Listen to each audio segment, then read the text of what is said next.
Kami sangat prihatin peristiwa ini terjadi dan ini merupakan satu tantangan yang berat bagi pemerintah untuk betul-betul melakukan pengawasan, melakukan penegakan hukum secara konsisten dan menjalankan seluruh kebijakan pemerintah yang diarahkan oleh Presiden Prabowo Subianto agar betul-betul pemerintahan ini bebas dari korupsi dalam semua lini jajaran pemerintahan. Pemerintah mempercayakan sepenuhnya kepada KPK untuk melakukan proses penegakan hukum yang seadil-adilnya atas kasus ini, dan selanjutnya jika memang terdapat cukup bukti ya untuk dilimpahkan ke pengadilan, dan kita menunggu apa putusan pengadilan nantinya.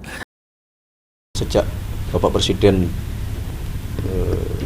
mengucapkan sumpah di hadapan DPR MPR sebagai mandataris, sebagai Presiden Republik Indonesia, sebagai kepala negara dan sebagai kepala pemerintahan, dan di dalam berbagai kesempatan beliau berulang kali menyampaikan bahwa salah satu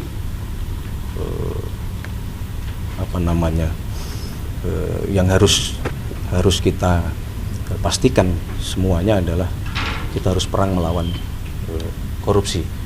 Dan di dalam berbagai kesempatan beliau selalu menyampaikan bahwa mari kita semua menyadari hal tersebut, membenahi institusi kita masing-masing, diri kita masing-masing. Itulah yang makna selama ini beliau selalu mengingatkan kepada kita semua. Nah, artinya ya kenapa kemudian kita cukup prihatin, karena dalam 2 hari ini ada 2 kejadian yang berkenaan dengan tindak pidana korupsi.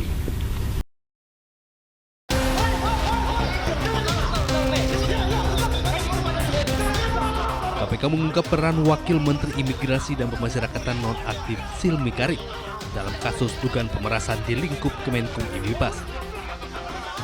Silmi Karim diduga memeras dengan cara meminta jatah dari pengurusan izin tinggal WNA. Selama rentang waktu 2022 hingga 2026, Silmi dan para pihak di Kementerian Imipas diduga menerima uang secara langsung maupun dengan perantara sebesar 140,5 miliar rupiah. Uang tersebut kemudian dibagikan setiap pekan sebesar 100 juta rupiah per orang termasuk Silmi. Jadi selama periode 2022 sampai dengan 2026, para pihak di Direktorat Jenderal Imipas, ya, atau sebelumnya di Kementerian Hukum dan HAM itu menerima uang secara langsung, ya, baik tunai maupun transfer, baik yang melalui layering atau perantara, sekurang-kurangnya nilainya nominalnya adalah 145,5 miliar. Uang tersebut dibagikan kepada para oknum. Ada pihak-pihak di Direktorat Jenderal Imigrasi yang setiap pekan di hari Jumat, ya, salah satunya kepada saudara SK ini diperkirakan menerima jatah sekitar 100 juta rupiah per minggu. Rabu malam penyidik KPK menggeledah rumah wamen Imipas Silmi Karim di Jalan Brawijaya, Jakarta Selatan. Saat pintu garasi terbuka, tampak mobil silver 2 pintu dan 1 mobil berwarna hitam. KPK pun menyegel 2 mobil diduga milik Silmi Karim. Tak hanya itu, penyidik juga menyisir lantai 2 rumah mewah berlantai 3 tersebut. Dari Jakarta, tim liputan Aidis melaporkan.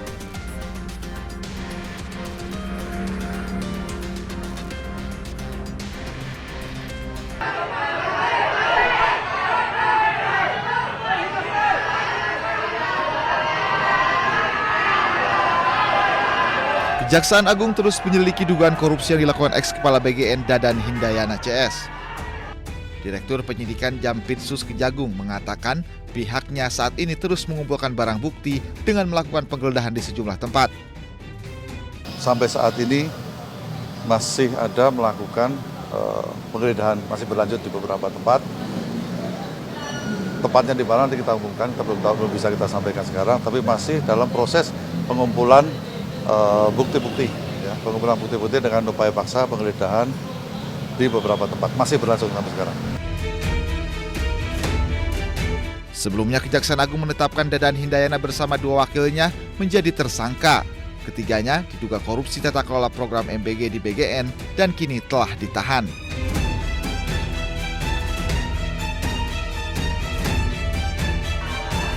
Kejagung menjelaskan tidak menutup kemungkinan akan adanya tersangka baru dalam kasus korupsi BGN. Tim Liputan iNews melaporkan.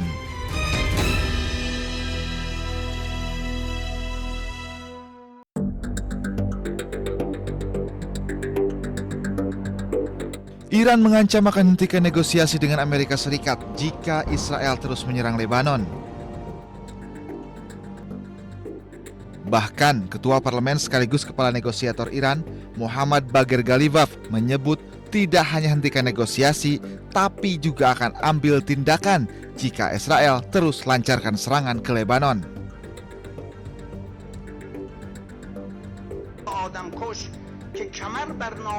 Penegasan Iran ini disampaikan setelah Ghalibaf bertemu Ketua Parlemen Lebanon, Nabih Berri. Dalam percakapannya dengan Berry, Iran inginkan gencatan senjata di seluruh wilayah Lebanon.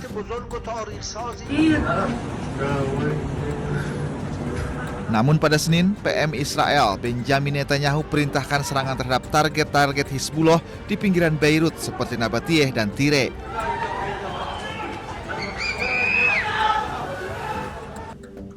Presiden Amerika Serikat Donald Trump pun mengaku telah meminta PM Israel Benjamin Netanyahu tidak menyerang Beirut dan menarik pasukannya.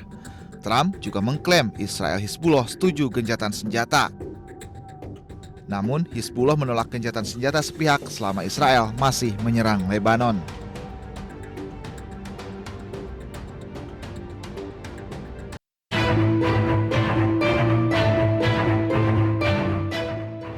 Sebuah video menampilkan fasilitas militer bawah tanah Iran dengan ribuan drone di dalamnya. Menurut laporan, video ini adalah gudang senjata milik Iran yang kembali beroperasi.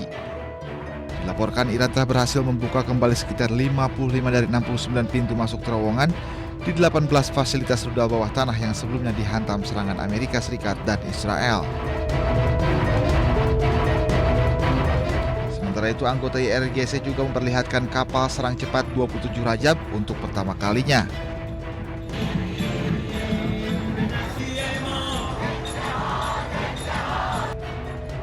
Kapal terbaru Iran ini dipamerkan dalam peringatan 90 hari perang dengan AS dan Israel. Kapal ini digunakan armada nyamuk untuk operasi penyergapan dan penyerangan di perairan Iran termasuk Selat Hormuz.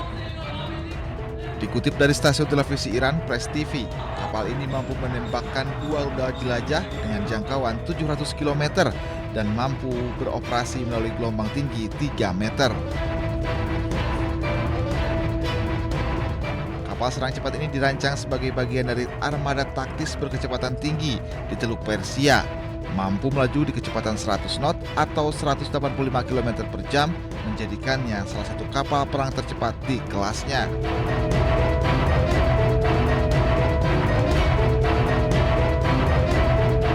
Bahkan kapal 27 Rajab ini mampu bermanuver di gelombang tinggi.